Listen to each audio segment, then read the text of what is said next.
Welcome to Chillin' 101. We hope this video helps.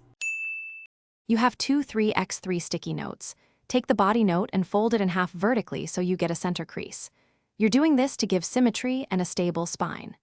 Next, fold a diagonal from the top corner toward the center to form a triangular head. This creates the spring point later. Once done, make sure creases are sharp by running your thumbnail along them. Sharp creases store elastic energy needed for the jump. You'll build the spring by folding the second note into a tight accordion. Fold 1/2 inch in, flip, repeat until you have 3 or 4 layers.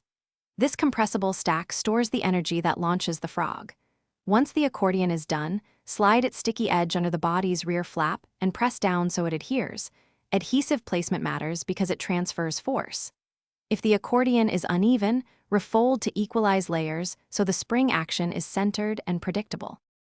Now shape the hind legs by folding 2 symmetric flaps back and creasing them sharply. These give direction and foot contact.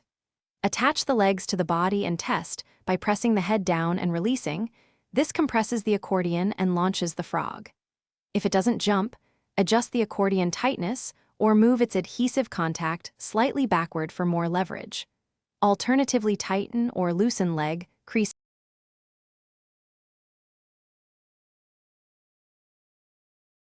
Thanks for watching. Consider subscribing if we helped you.